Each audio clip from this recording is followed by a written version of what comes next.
Brothers and sisters, I am happy to address the students of the high schools and colleges in this city on the occasion of the Independence Day celebrations and to express a few words.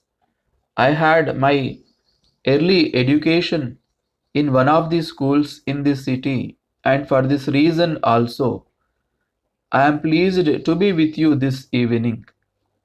You are future citizens of this country, and therefore it is necessary for you to know something about the history of our nation. Of course, you would have studied in your classes histories of a number of countries in some detail. You would have learnt many subjects which would be useful to you in future.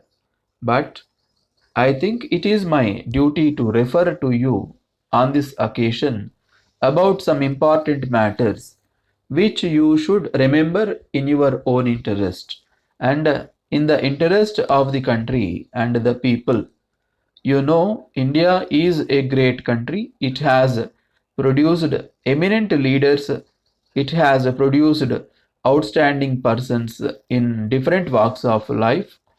In spite of all this, for a variety of reasons, India was governed by a foreign power for some years, and during that period, there was no progress and people were in difficulties. They had no chance to occupy high positions in public life, but on account of the struggle and sacrifice of our great leaders and the determination of the people, India has become free from foreign rule.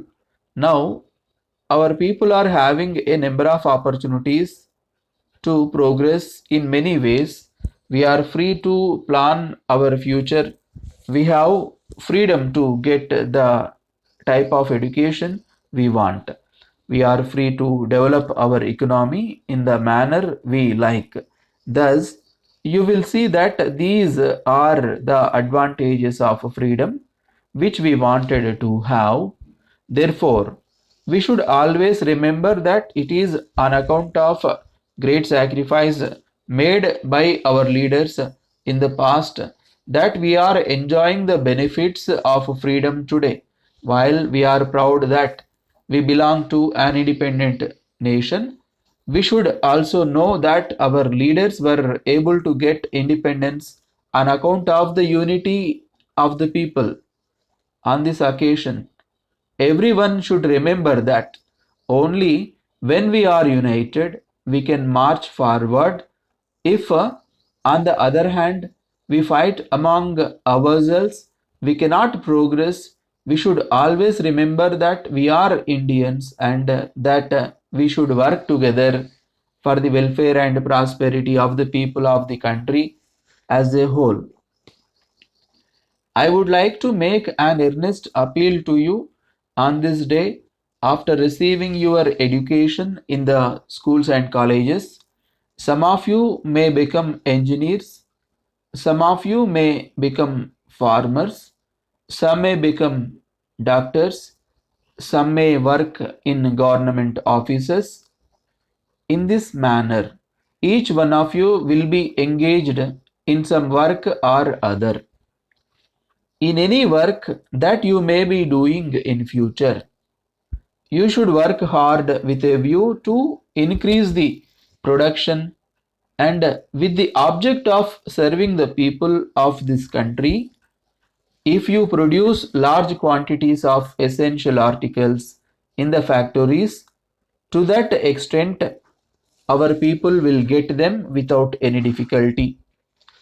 If some of you who may become teachers in future educate the boys and girls in schools and colleges properly and well, I am sure they will in due course become useful citizens. If some of you who may work in government offices help the public in solving their difficulties quickly, people will be pleased.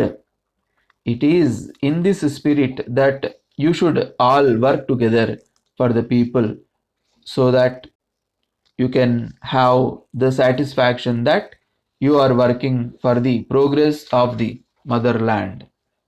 I thank the organizers for having given me this opportunity to take part in the celebrations and to say a few words.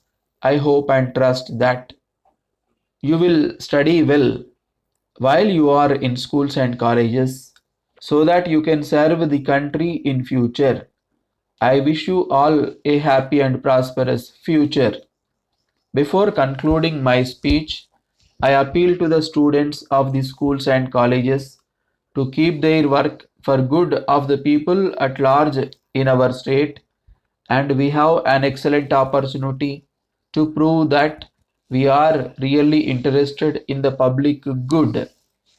Further, I think it is appropriate for me to point out here that in spite of the various measures taken by the government in the matter of supplying nutritious meals to the school going children, providing medical facilities in the hospitals and dispensaries, and providing protected water to the people in towns and villages. There is the problem of tremendous growth in population. This has to be regulated by the people themselves in the interest of the country as a whole. I would therefore appeal to the students that you should work hard with a view to increase the production and with the object of serving the people of this country. Thanking you. Dear Sir, we have received your letter of the 8th instant. Our contract with you was entered into on the clear understanding that you will observe it terms and conditions. We should like to point out that our expectations have not been fulfilled. Under the terms of the settlement, the work has to be finished by the middle of May, and there is no reasonable certainty of this being achieved. You had better consider what would be the result of your action if the work you have undertaken is not finished on the date in question. You will remember that we went into the matter at great length in our previous communication, and we should not have had to reopen the subject so soon.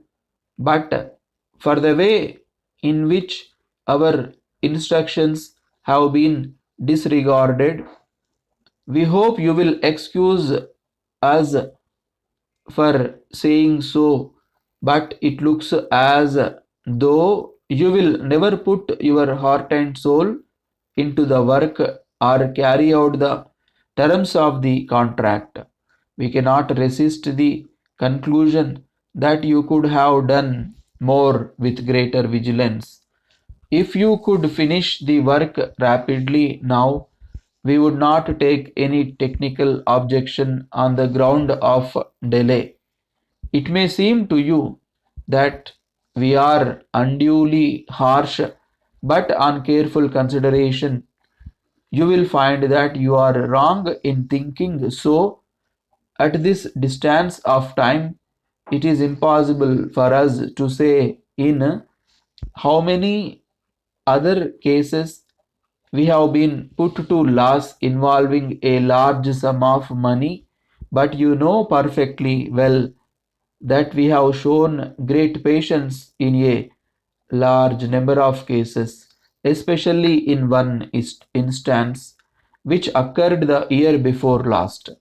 When a similar case was under consideration, please reply at your earliest convenience, or if you can come up here at some time or other next week, we shall afford you to fullest opportunity for such personal explanation as you may desire to give in regard to your difficulties.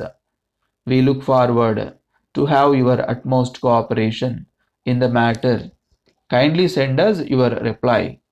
as early as possible within a week, thanking you. Yours faithfully, Kiran, Manager,